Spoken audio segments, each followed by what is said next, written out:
He was polite, soft-spoken, intelligent. He stood 6 feet 9 inches tall and weighed more than 280 pounds. Yet people described him as gentle, even friendly. Police officers drank with him, students trusted him. And when the killing stopped, it wasn't because he was caught. It was because Edmund Emil Kemper III turned himself in. This is the story of how a violent childhood, institutional failure, and profound psychological disturbance collided, leaving a trail of devastation across California and forever changing how law enforcement understands serial murder.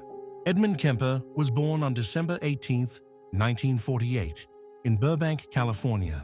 From an early age, his home life was unstable, defined by resentment, emotional abuse, and isolation. After his parents' divorce, Kemper was sent to live with his mother. She reportedly belittled him, mocked his size, and locked him in a basement room at night, telling him he was dangerous. The message was clear: you are a monster. By age 10, Kemper was already displaying disturbing behaviors, fantasies involving death, control, and domination.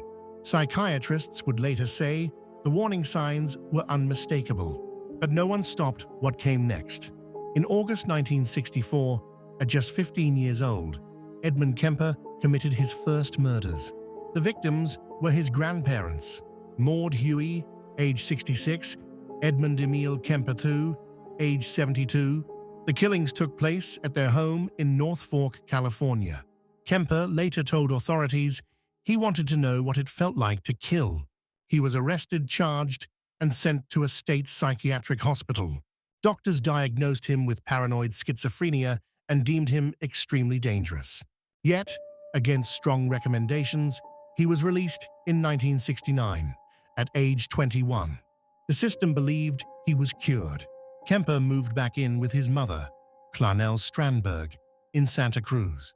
She worked at the University of California, Santa Cruz, a campus filled with young students. Kemper wanted to become a police officer.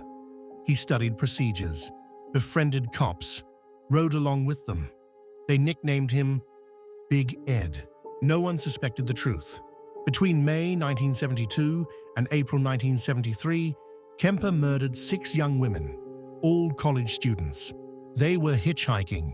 Their names were Mary Ann Pesci, 18 years old; Anita Lucisa, 18 years old, 7th of May 1972; Aiko Koo, 15 years old, 14th of September 1972; Cindy Shaw, 18 years old, 7th of January 1973; Rosalind Thorpe, 23 years old, 5th of February 1973; Alice Liu, 21 years old, 5th of February 1973.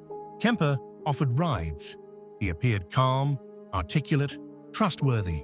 Once the women were in his car, he drove them to isolated locations. The murders followed a chillingly consistent pattern.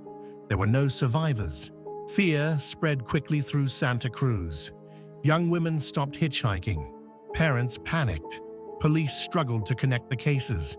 And Kemper, shockingly, socialized with the very officers hunting the killer. Kemper was interviewed by police more than once. Each time he was dismissed. He didn't fit their profile. But the murders escalated toward a target Kemper had fixated on since childhood: his mother.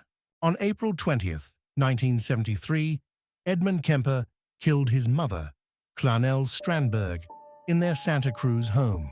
Hours later, he murdered her close friend, Sarah Hallett, age 59. For Kemper, the cycle was complete. There was no one left to blame. On 22nd of April 1973, Edmund Kemper called the police. He confessed.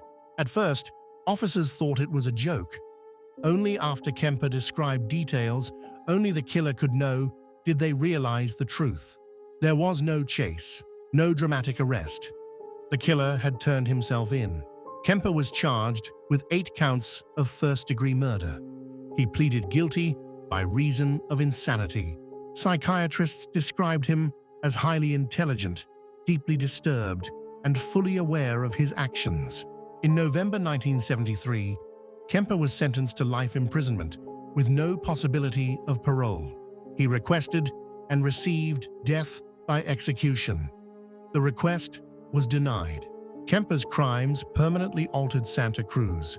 They reshaped public trust, changed how police profile offenders, and exposed catastrophic failures in mental health oversight. Today, Kemper remains incarcerated, but the legacy of his crimes belongs not to him. It belongs to the victims whose lives were stolen.